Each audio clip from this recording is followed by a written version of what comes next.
Hi everyone, my name's Charlotte Catmull and I'm the Curriculum Area Manager for the Science Department. Welcome to the Virtual Open Day.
We have a number of courses on offer within the Science Department, right through from Level 1 to Level 3, and those include the Level 1 Introductory Diploma in Applied Science, the Level 2 Diploma in Applied Science. At Level 3 we have three different pathways, the first being the Applied Science, second being the Applied Science Biomedical pathway, and the third being the Forensic and Criminal Investigations. On all three of those Level 3 courses we do offer the option of a diploma and the extended diploma in each. The last thing that we offer in the Science Department is the Laboratory Technician Apprenticeship. That's a little bit different to our full-time courses, but we will come on and talk about that shortly. If you are interested in applying for any of these courses, we have various different entry requirements, and all entry criteria can be found on the college website, so that would be your first part of call if you would want to apply for any of these courses that we've just mentioned. Some further information about our courses. On all of our courses, you will cover the core sciences, chemistry, biology and physics. These subjects will then also be extended with other units that are relevant to your particular qualification. So for instance, if you are studying a level 3 applied science course with us, you would study more chemistry and physics. On the level 3 biomedical course, you would study more biology, and on the level 3 forensic science course, you would study the relevant forensic science units such as forensic photography and forensic fire investigation. At level 1 and 2, we also cover all 3 of the core sciences, but included in the level 2 qualification is some forensic science in case that's what you're thinking about moving on to at level 3.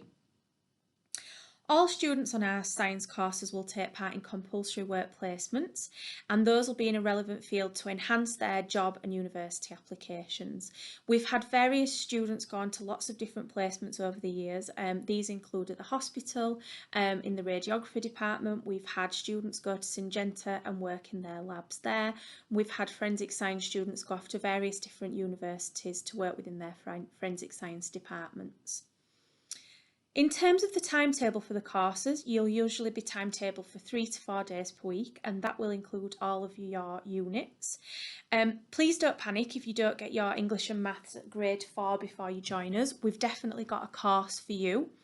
Those will be built into your timetable if you do need them, so there's nothing to worry about if you don't get that grade 4 that you're hoping for when you sit your exams. We also have a number of opportunities to take part in trips and visits to enhance your learning. We regularly go on day trips to science museums and to universities. And we also have a large trip to Romania, which is to the Medical Legal Institute there.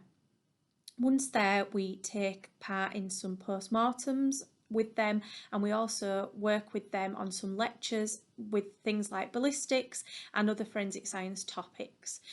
When you're in Romania, there's also an opportunity to take in the culture in the capital as well. So it's a great all-round trip to enhance your studies with us here at the college. So as I've mentioned, when you join us, you'll be doing lots of practicals. You can see some of our awesome students here carrying out the practicals. So top left there, we've got heart dissection. Bottom left, we've got some microscopy going on. Top right, we've got some flame tests. And then bottom right, we've science students looking at a crime scene. So nearly every day during your course you'll be doing practical sessions, and this really helps to consolidate your knowledge that you do in your academic sessions. There'll be lots and lots of practicals, and they're not just limited to these ones, and you can see some gorgeous pictures of our purpose-built labs full of equipment in the background here. Our lab Tech Apprenticeship is very different to our full-time courses.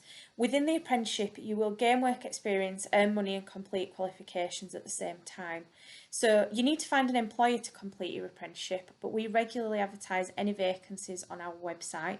There's nothing to stop you approaching an employer and asking if they would take on an apprentice, and we can work to help and support you through that process if that's what you would like to do.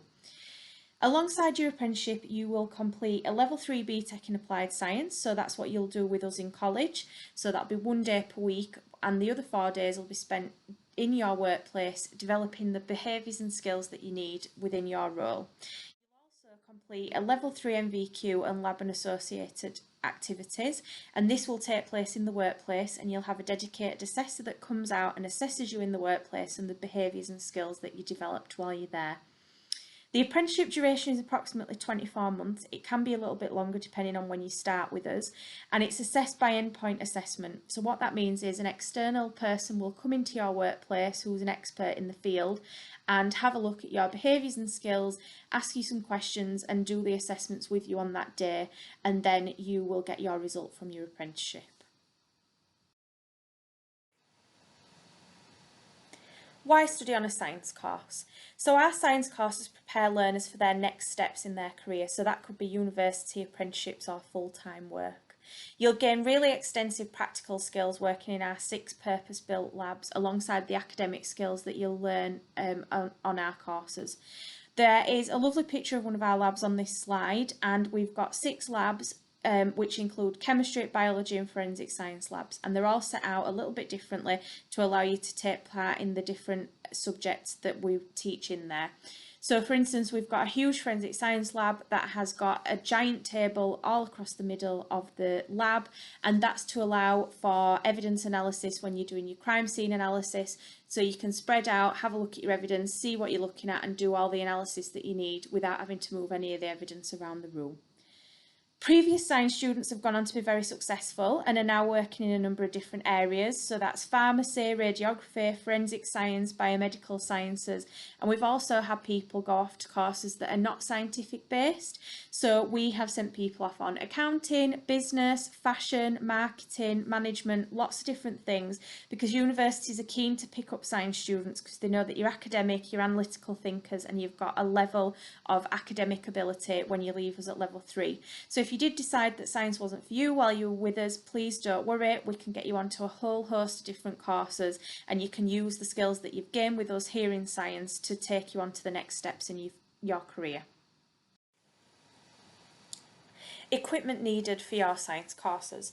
So we will provide you with all your personal protective equipment. So that'll be a lab coat, goggles and gloves.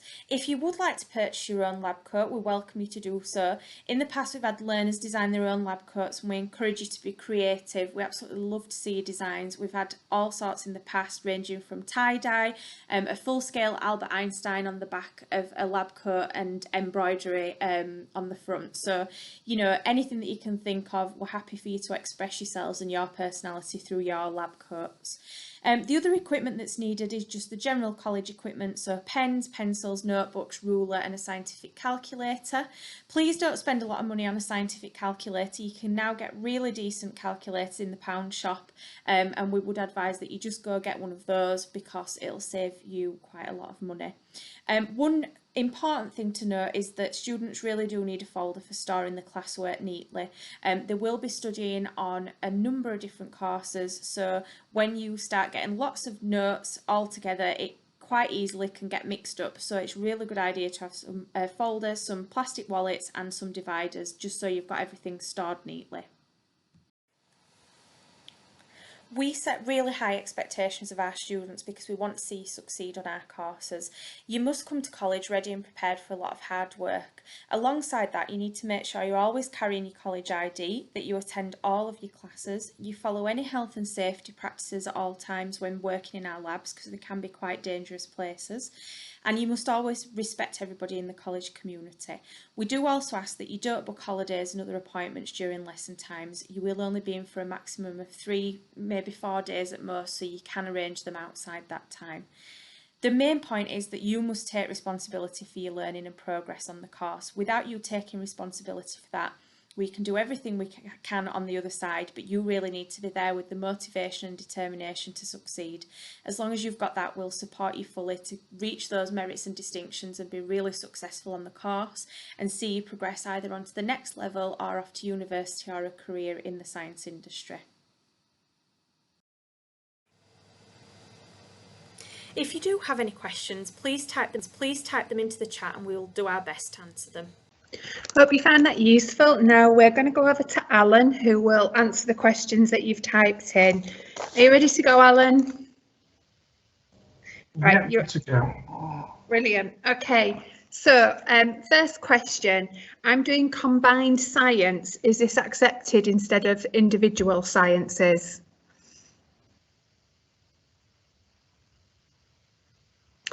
Yes, it is. Okay, so Alan, I think you were just on mute for that question. Can you answer it again for people? Apologies. Yes, it is acceptable. Yes. Thank you. Forensic science, what does this cover?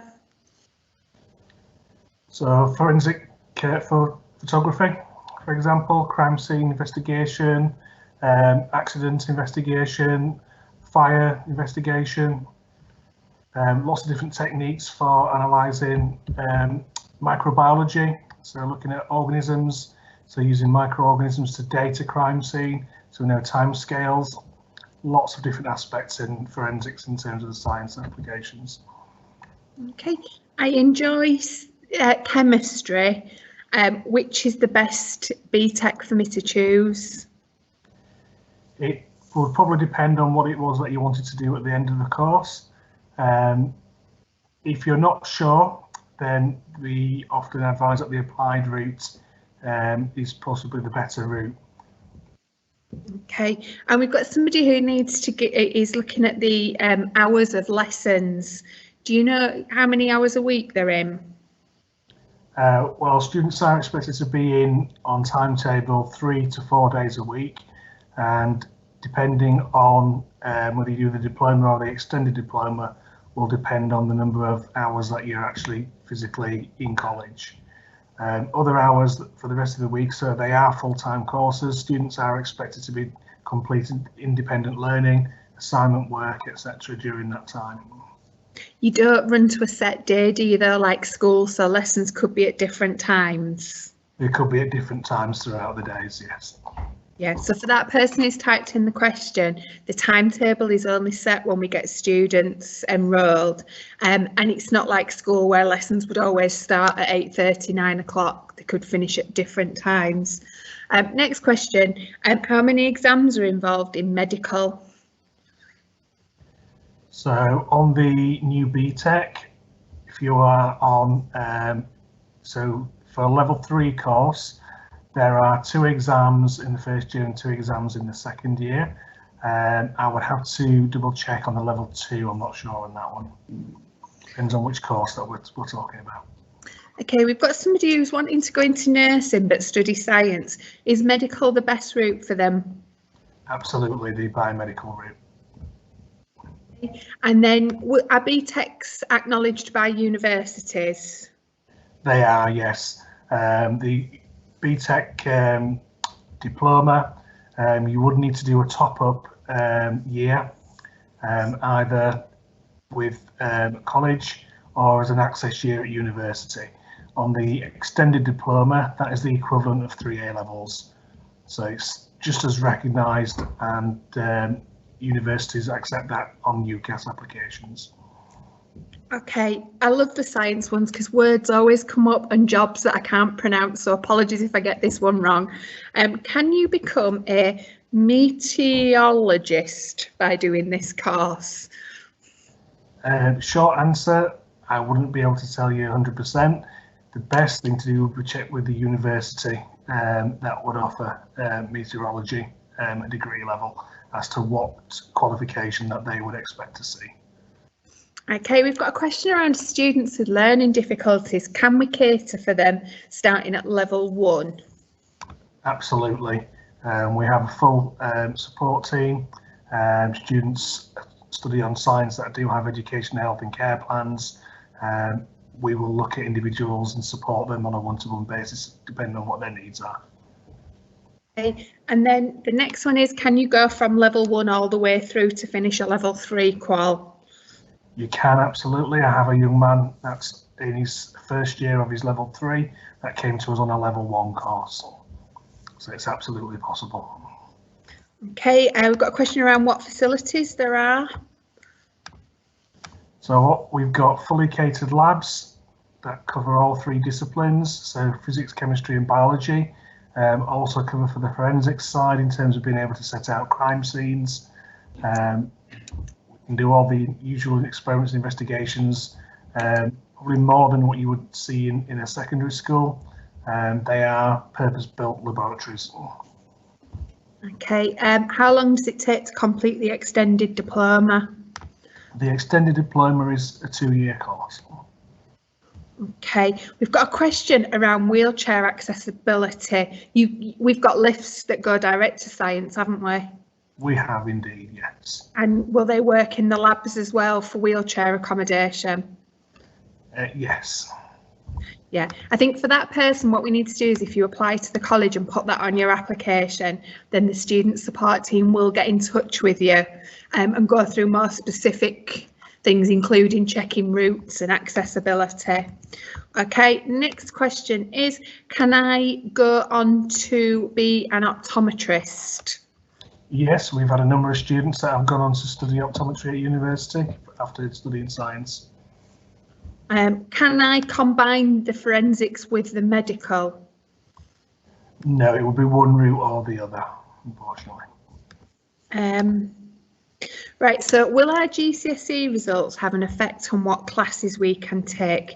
Are you okay answering that, Alan, or do you want me to help? It depends on the GCSE results. So the qualifications and the entry requirements are on the college website. We do ask for 5 GCSEs at level 2, at grade 3 or above, and for level 3, grade 4 or above, 5 GCSEs, preferably English or maths as well, but that's not a deal breaker. Yeah, I think ideally they want an English or a maths, don't you, for level 3. But we will make students conditional offers and then look at their grades on enrolment. Got a couple of people asking about applying. I'll answer that. Yes, you can still apply to the college. You can apply via the college website, or if you're at a Kirklees school, you can use Get Into. The college is just reviewing its interview process because of COVID and this being extended, but the applications team will liaise very closely with you on that. Okay, so if I want to do applied science, does it cover biology, chemistry and physics? It does. It covers all 3 disciplines. Okay. Do I need to be good at maths to do medical? Not necessarily. We do have students that are still working towards the GCSE maths on the biomedical route. Okay. We've got somebody who wants to go into science research. Which would be the best route for them? Well, because it's such a vast field of science research, you would probably be best on the applied route because it keeps your options open. If you go down a biomedical route, then that's more medicine, hospital-based, healthcare orientated, whereas the applied would keep your options open in terms of different research fields. Okay, and we've got somebody who's wanting to know, can you do science at Springfield? We only offer it at Waterfront at the moment. Okay, how big are your classes on medical? They vary, so we can have minimum down to about 12 or 15, up to 28 or 30 students. Okay, level 2, how much time is spent in the labs against classroom? We use the labs as classrooms as well, so there's a mixture of practical work, experiments and classroom-based traditional like assignments and worksheets, etc. Okay, someone's asking how the BTEC sits alongside A levels for work. Is there a lot of work? There is a lot of work involved. There is coursework, so if you are comparing the BTEC to A levels, it would be the extended diploma that you would compare it with, or the diploma with a top-up year. There is a number of assignments that you would need to complete. There are also some exams as well on the new specification.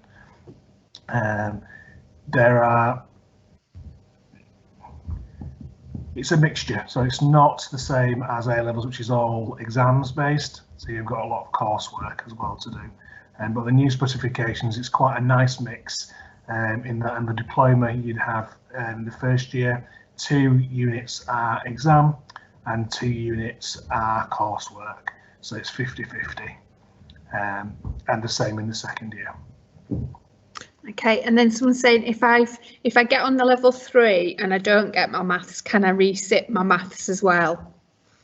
Yes, it would be an expectation that you would study your GCSE maths alongside your curriculum of science.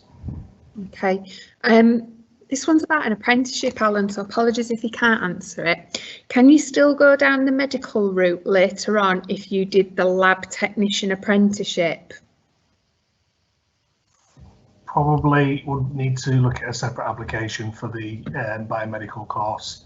The 2 are totally separate courses, the lab tech qualification and the biomedical course. They're 2 separate qualifications. Yeah, my gut instinct would be no, the lab tech wouldn't really put them in good stead for medical. And then there's, again, around lab tech, are there many vacancies available? Is it competitive? It is quite competitive. We do advertise the vacancies on our website, but if you are keen, then I would recommend that you try to search for your own apprenticeship. It shows enthusiasm, it shows initiative, and the employers tend to like to see that from their applicants. So just going back, you've mentioned about exams, and somebody's put a question in about the exams in the BTEC. How many are there, and does your pass or fail rely on the exam? So there are different levels of pass. So at BTEC we have pass, merit, and distinction. The bar is quite low in terms of getting a pass. So as long as you get a pass in the exam, you'd be absolutely fine. And you can make up course grades elsewhere in other units. So you can, if you score highly in other units in your coursework, that can bring up your overall grade as well. Okay, got somebody who says, if I did applied science and wanted to go on to a chemistry-based degree, what kind of grades would I need to get in my BTEC? It would depend on what the universities were asking for. But if it's a science degree, a lot of them will be looking at a minimum of an MMM, so merit overall as a minimum. A lot of them will ask for distinctions, so distinction, merit, or distinction, merit. Okay, and then someone's asking about the trip that Charlotte mentioned abroad. Is it compulsory? No, it's not compulsory. It's optional, and obviously at the moment that's not something that we're able to do this year with COVID. Okay, so level 2, are we in the same number of hours as level 3? Yes. Okay, and then at level 1, how many students do you take? We've not turned people away previously on level 1. If they meet the criteria, it's something they want to do. We've got plenty of places for level 1. Okay, so that is all the questions that have been typed in. I think you've got through quite a lot there, Alan. I hope everybody found that useful. If you'd like to watch any previous events, then you can go to our website www.kirkleescollege.ac.uk and go to the virtual open days page. Here you'll be able to book on future events, with our next set of virtual open days taking place in March. There's also a range of general presentations you can watch and videos of all our centres. Apologies, at the start of that presentation, the Huddersfield Centre video did freeze. A full version of that is available on the website. As I said, the next set of virtual open days are in March. If you have any further questions, then you can email info@kirkleescollege.ac.uk or call 01484 437 070. That number is on the website, and a member of our info team will be available until 4 o'clock today to answer your questions. A recording of this presentation will be on the website next week if you would like to watch it back. Thank you very much for joining us.